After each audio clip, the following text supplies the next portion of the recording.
Welcome back to IGN Live at San Diego Comic-Con 2018. I'm your host, Max Scoville. There are lots of zombies and Walking Dead fans here at Comic-Con, and Telltale's The Walking Dead video game series has been going strong since 2012, but this year, it's coming to a close. Joining us now for a look at episode 1 of The Walking Dead's final season is Telltale's Kent Mutil, sorry. I asked you 4 times before we started how to pronounce your name. Yeah, you can correct it though. So it's live television. Here's how we do this. So this is a series, like, this put, I feel like, emotional storytelling in games pretty much on the map. Like in 2012, you guys blew the doors off of that. And it was very much like the ending for season 1 was like, people were like, I can't do this. I don't know how to handle this. How are you going to end the series? Well, I mean, we're at the studio, we're being really respectful of like the long history and the journey that the fans have been on with the series for so long. And we know, yeah, everyone talks about the end of season 1 and the journey between Clementine and Lee and that bond.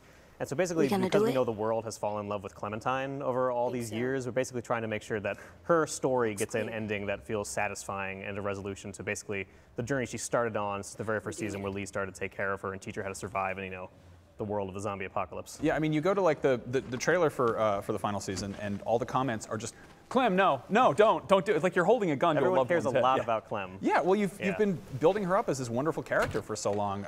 Now we're looking at the first 15 minutes of episode 1 of the final season. Yeah, this is a scene fairly early on in the first episode. So just for some context here, this is Clementine and AJ, the boy that she's taking care of, have been traveling on the road for like a really long time. They've been like looking for some place to stay and for food to eat, and they've kind of been on a journey for so long that they're kind of getting a little bit to the end of their rope and just trying to survive on their own in this world. It's just been hard, and they're hoping that they can find something better. So in this scene, they found an abandoned train station, and they're hoping that maybe inside they can actually find something to eat. Which is like a rare commodity now. Yeah, I would imagine this. You guys, it's been 5 years post-apocalypse at this point. Yeah, we're so far in actually that like most like terms of like prepackaged food and stuff you would expect to find is like gone now. Like you're not going to find the Twinkie factory at this point to make it to the end. Now, how did you like strike the balance between like mature storytelling and it being about children? That's always like a very touchy subject in games. Yeah, it's something we're trying to always be respectful of. I mean, The Walking Dead, like even though everyone's children, everyone kind of has to grow up a lot faster, right? Like everyone kind of has to be hard to survive at this point. So even though it's children and stuff you've seen from other material, like the game is actually about a cast of children this season. And kind of see how the fact that they have grown up in this world kind of without adults, like being able to take care of them for a while, gives us kind of like a really unique take on the apocalypse at this point, given that people have seen so many other like apocalypse stories before. It's kind of like a Lord of the Flies thing too. There's a bit of that, there's a little bit of that, yeah. Now do you have people working in the game, how many of them have kids and have like taken sort of that experience and put it in the game? We definitely have a lot of people have kids. We definitely get a lot of opinions from around the studio about like how the child characters should talk. There's always a lot of discussion about how AJ, you know, who's like the youngest member of the cast, like would say things and kind of how like precocious he should be, even though he's like a unique character who he was born into this world and he was only raised by Clementine. It's pretty much just been him and Clem pretty much since he's been able to be, you know, a cognizant person. Huh. So he has a pretty unique take on how to live. Now, obviously, people love Clementine. Like she's like.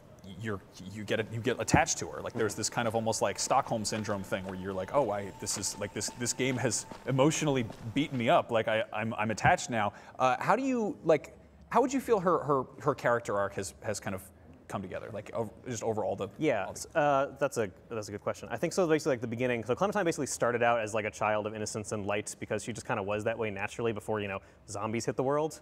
And so Lee had to kind of like take this very kind of like soft and sweet girl who kind of believed in the goodness of other people and kind of like make her a little bit harder and kind of teach her how to survive. And so I think across the arcs of the season, across seasons 1, 2, and 3, she's kind of been getting harder and more capable. And as you see her here, she's now a like completely hardened apocalypse survivor in this world. She knows exactly how to live. She knows how to deal with zombies, and she's passing all these lessons on to AJ. Yeah, but you don't want to, you obviously don't want to harden her too much because she's still compassionate and kind of like, I mean, she's still compassionate by default, and like her caring for AJ is kind of where most of that comes out in the season in particular. And players still have the, the opportunity in how they just decide to play Clementine, how hard or how soft she decides to go. There's sort of like a spectrum of Clementines you can go depending on how you play the thing. Now, can you tell a little bit more about AJ and sort of what kind of a role he fills in this? Yeah, so AJ is kind of like, well, I mean, there's an obvious parallel going on between Lee and Clementine. Now it's a bit more like Clementine and AJ. Like Clementine finally has someone that she's taking care of and needs to like pass lessons on to and protect. But what makes AJ different from how Clementine was in the first season, whereas Clementine was, you know, sweetness and light, AJ was born in this world and born in the world of the apocalypse. So he's just like, since he first talk has been learning how to survive in a world of zombies from Clementine. So he's a little harder, and he's a little more of like a little capable war child. But he doesn't know a lot about morality and such because they haven't been around other people. So kind of dealing with how you like integrate him into a society and that kind of stuff is the things you need to be able to teach the kid. Would you say that like Clementine is trying to sort of endow him with almost more of the sort of pre-apocalyptic sort of softness and warmth? As opposed to just harsh survival instinct? That's actually something the player has control over in the season. The player can actually decide, like, because the world is so hard, do you want to make AJ hard too, so he'll be protect himself, or are you more concerned with like giving AJ more of like a childhood or more of like compassion in a way that would you think is more important for his like soul? Okay. Can you speak a little bit about sort of the culture at Telltale surrounding The Walking Dead? Because this was the game that really put you guys kind of on the map and just like a Telltale game became a depending on your household, a household term. Yeah, I mean, The Walking Dead, when it hit and was such a huge success and won like 80 Game of the Year awards or whatever, like completely changed like Telltale. Like it was, we knew we were making something special when we were making the first season, but we couldn't have predicted how big it got. Like none of us expected it to blow up in the way that it did. And ever since then, it's sort of like been our benchmark for like quality, and like we know it's what our fans care about the most, and we know we need to follow up and like nail it with this final season. So you say final season.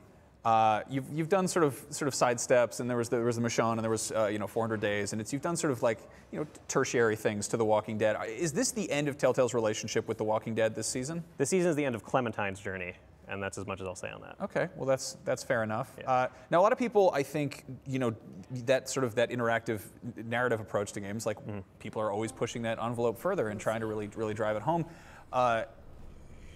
Is there a world in which Clem doesn't live through this? Is there like a down ending to this? I'm definitely not going to spoil any of the endings to the season. Okay, well, I will say dark things will happen because it is a season of The Walking Dead. So. Okay, I mean that's a terrifying line to walk, I imagine, and you see how an audience reacts to, like that's the thing about games as a medium, is that the players have so much control that it almost feels like that's something that they helped create. Yeah. And if you suddenly just kind of jerk the wheel and you're like, well, anyway, the ending's this, bye, sorry, and people get worked up. Yeah, I mean, we do a lot of work to make sure that the endings and the choices and the paths you can take in the game feel like something the player would want to, either they've chosen themselves or the circumstances around it make it feel like that's what they should opt into. Like it's kind of like game design in general. You want to make sure the player and the character are as aligned as you possibly can make them. And so that's either through the choices or through the circumstances based on what we've set up about the character. Actually, if you would like to do a little host participation here in our demo, we have it set up here. So Clementine and AJ need to get into this back room because they're pretty sure that there's food inside there. They've entered this abandoned train station, and they found this tied up zombie couple who have tied themselves to chairs and drank poison so that they could die in their own home and gaze outside that window at the sunset forever. They have a key on them.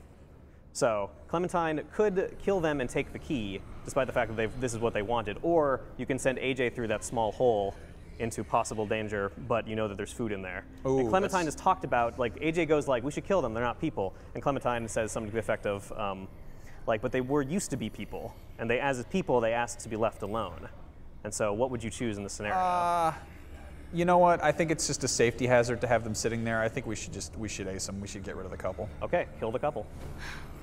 I'll get the key. I mean, maybe I'm a monster, but I don't know. Maybe. But I mean, what if some other pair of children stumbles into this train station? Who knows? There's just zombies sitting there. That's true. They're not much of a threat. They're tied up and they're pretty weak and old. But all right, get the key. Come on. Double tap it. You gotta double tap this one. She's a little ornery. Oh.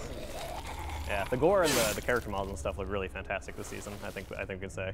The art style has been like pushed, I think, even to the best version of our sort of like living comic book thing that we've been trying to do since the first season.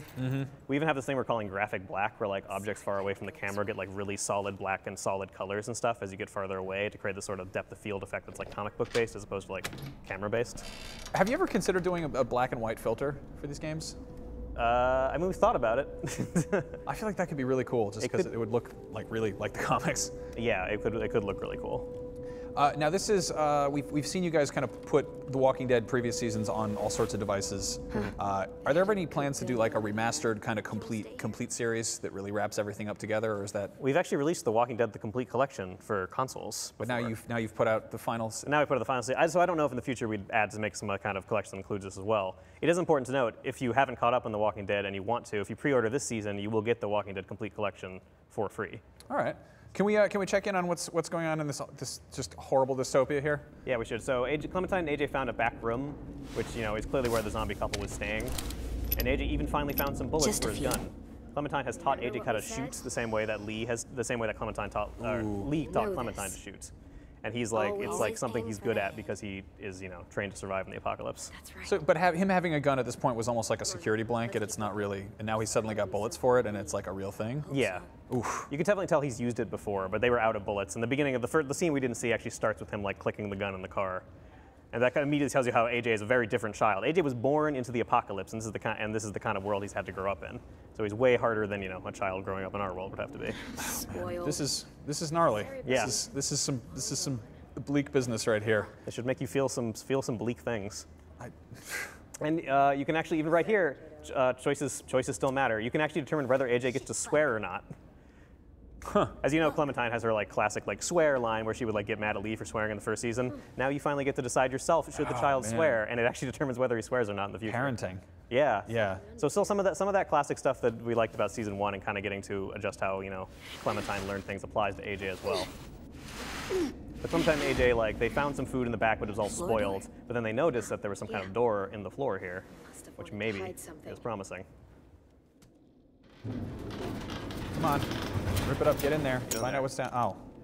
Nope, there's stuff in there. I was thinking like a whole bunker, but it's just like a. It's a large underground storage place full of It is. full of food. You could eat for weeks with this much. Now are they gonna kind of just sort of what? Oh, it was booby trapped.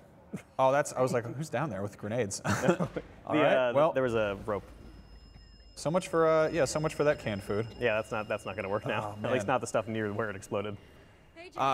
So, can you speak a little bit about the mechanical changes that have come to this season? Yeah, and we're actually about to see a good example of it coming up here. So this season there's a really cool example of the graphic black style there, where the zombies in the distance, the noise from the explosion is drawing a bunch of zombies. There's actually a free-form combat system in the game now too, where there is combat that is not just a traditional scripted QTE sequence that we expected from Telltale games, but there also is sequences where Clementine gets to move freely and deal with hordes of zombies. And you can stun zombies and you can kill zombies, and zombies that are close to each other are dangerous. Clementine can't just kill a single zombie if it's next to another zombie. And so you actually have to kind of break them up by kicking their knee, which is sort of the classic Clementine trick that she's learned from the second that's a season. pretty big. So yeah, you're about to see right here. So there's still traditional QTE sequence we'll see a bit later, but there's also some of these where you get to determine how you can freely move around and fight these zombies.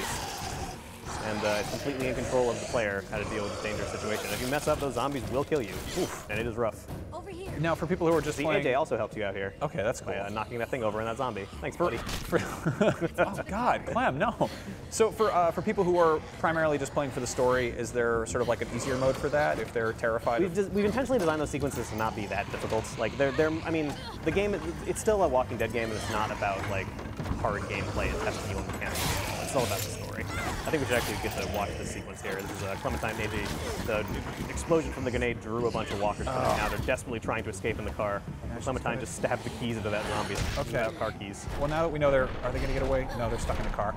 Yeah. Well, this is actually a really cool sequence. It's actually all one shot, kind of Children of Men style. Oh, yeah. It's something that our animators and our cinematographers are working really hard on. This is one of the most gorgeous sequences I think we've done as an action sequence in a Telltale game. yeah, this is. I mean, you guys primarily make story games, but this seems like really an emphasis on real-time action. Yeah, the spectacle matters. And here's AJ, always being helpful to you. God, the camera work here is really cool. It's super neat. Uh-oh, zombie in the window. Oh.